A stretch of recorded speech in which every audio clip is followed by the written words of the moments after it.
Hello friends, welcome to defence matrix. तो जो बड़ी न्यूज़ निकलकर सामने आ रही है, ये अमेरिका के इंडिया पर 25% टैरिफ को लगाने की आ रही है। साथ में यहाँ पर पेनल्टी की भी न्यूज़ आ रही है और यूएस ने इंडिया के 6 फर्म्स को सैंक्शन किया है ईरानियन पेट्रोकेमिकल गुड्स के साथ ट्रेड करने के लिए। बाकी ईयू द्वारा कुछ ही समय पहले एक इंडियन रिफाइनरी को सैंक्शन किया गया था रशियन ऑयल परचेज की वजह से। तो 25% टैरिफ लगाया गया या फिर जो कंपनीज है उनको सैंक्शन किया गया और पेनल्टी लगाई जा रही है। ये तो खैर अमेरिकन एक्शंस है, लेकिन जो प्रेसिडेंट ट्रंप ने बोला है ये उनके एटीट्यूड को शोकेस करता है। परेशानी एक्चुअली यहाँ पर नॉन कंप्लायंस की है। अमेरिका चाहता है कि इंडिया सर्टेन वे में एक्ट करे, वो हमें बताए कि यहाँ से ऑयल लेना है नहीं लेना है, इनके साथ ट्रेड करना है नहीं करना है तो हम करें, अदरवाइज वो हमारे अगेंस्ट में एक्शन लेंगे। इवन इनको इससे भी परेशानी है कि इंडिया रशिया से वेपन्स खरीदता था और इस चीज को भी ट्रंप ने साफ साफ लिखा है। तो प्रेसिडेंट ट्रंप की जो फिलहाल फॉरेन पॉलिसी रही है ये एरोगेंस की रही है और छोटी मोटी कंट्रीज के साथ ये चीज काम भी करी है, जिसके अंतर्गत नेटो में ये जबरदस्ती उनसे डिफेंस फंडिंग को बढ़वा रहे हैं, ईयू के साथ अपनी ट्रेड डील मनवा रहे हैं और दूसरी कंट्रीज के साथ भी इन्होंने ये काम किया है। पर ये टैक्टिक्स इनकी रशिया, चाइना और इंडिया जैसी कंट्री के साथ काम नहीं आ रही है। तो अब ये बुली बनने पर उतर आए हैं और पाकिस्तान को इंडिया के अगेंस्ट में एज अ बेट यूज कर रहे हैं।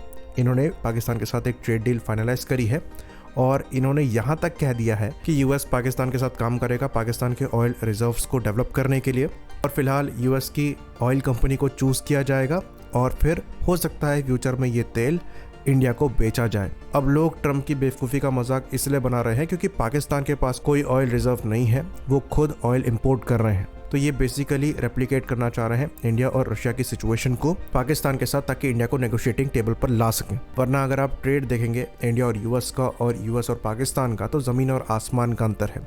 यूएस और पाकिस्तान के बीच में जो ट्रेड वैल्यू है ये अप्रॉक्सीमेटली $7.9 बिलियन की है, वहीं पर इंडिया और यूएस के बीच में ये $129 बिलियन है। तो इंडिया यूएस के लिए 9th बिगेस्ट ट्रेडिंग पार्टनर है। तो पाकिस्तान को यहाँ पर एक बेट के तौर पर ही इस्तेमाल किया जा रहा है ताकि इंडिया से ये बेटर नेगोशिएट कर सके। पर इनको ये नहीं पता कि इंडिया को इससे ज्यादा फर्क नहीं पड़ने वाला है। अभी इंडिया का फ्री ट्रेड अग्रीमेंट यूके के साथ साइन हुआ है, हम और कंट्री से भी नेगोशिएट कर रहे हैं बेटर ट्रेड के लिए।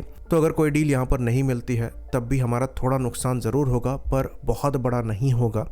लेकिन अमेरिका का नुकसान यहाँ पर होने वाला है क्योंकि कई बड़ी कंपनीज इनकी इंडिया में मैन्युफैक्चरिंग कर रही हैं और इनके प्रोडक्ट वापस यूएस शिप किए जाते हैं, तो वो महंगे हो जाएंगे। सेम चीज़ चाइना के साथ भी हो रही थी, इसलिए चाइना के साथ जो नेगोशिएशन है वो इतना लंबा चल रहा है और जो टैरिफ इम्पोज किए जा रहे थे वो इतना लंबा खींच रहे हैं क्योंकि चाइना के साथ इनकी जो बुली टैक्टिक्स है वो काम नहीं आ रही है।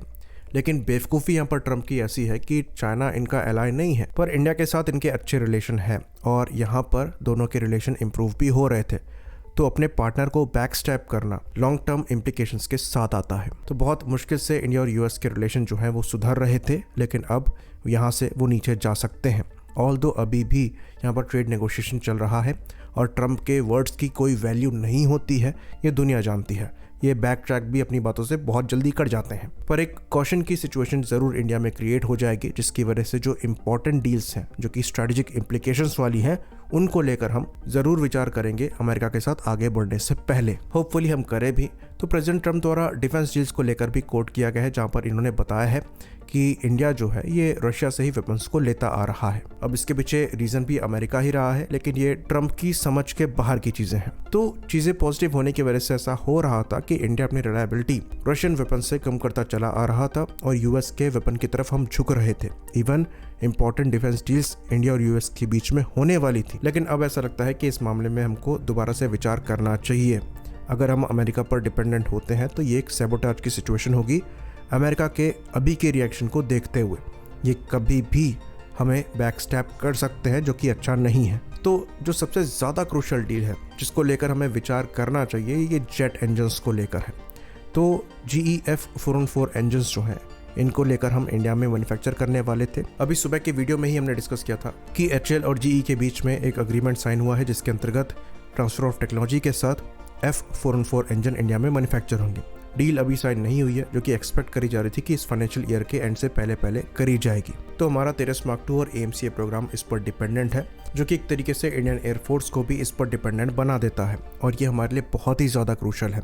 इवन करंट तेजस में भी हम अमेरिकन इंजन का ही इस्तेमाल कर रहे हैं, जिसको लेकर पास्ट में हम कई बार डिस्कस कर चुके हैं कि हमें इसका ऑल्टरनेटिव देखना चाहिए और इसलिए कावेरी प्रोग्राम को भी बंद नहीं करना चाहिए, क्योंकि हो सकता है हमें इन इंजन्स के रिप्लेसमेंट को देखना पड़े। तो पैरेलल में वो हमें देखना ही चाहिए, लेकिन साथ ही साथ हमें तेजस मार्क 2 को लेकर दूसरे इंजन्स पर सीरियसली विचार करना स्टार्ट कर देना चाहिए। हमारे पास ऑप्शंस अवेलेबल हैं और अभी भी समय है। अमेरिका हमेशा से अनप्रेडिक्टेबल रहा है और जो हमारी स्ट्रेटेजिक इंपॉर्टेंस की चीज़ें हैं उनसे अमेरिका और अमेरिका के इन्फ्लुएंस को दूर रखने में ही समझदारी है। ये काम हम फ्यूचरिस्टिक 120 किलो न्यूटन क्लास के जेट इंजन के साथ मोस्ट लाइकली करने वाले हैं, जिसके अंतर्गत फ्रांस को यहाँ पर पार्टनर हम बना सकते हैं और ये चीज़ हमें दोबारा से करनी चाहिए। और जो GE F414 की डील है, इसको ख़त्म करके हमें किसी यूरोपियन कंट्री से नेगोशिएशन स्टार्ट करना चाहिए, भले ही वो डील हमें महंगी पड़े। F414 इंजन L1 था, क्योंकि प्राइस यहाँ पर कम रहा है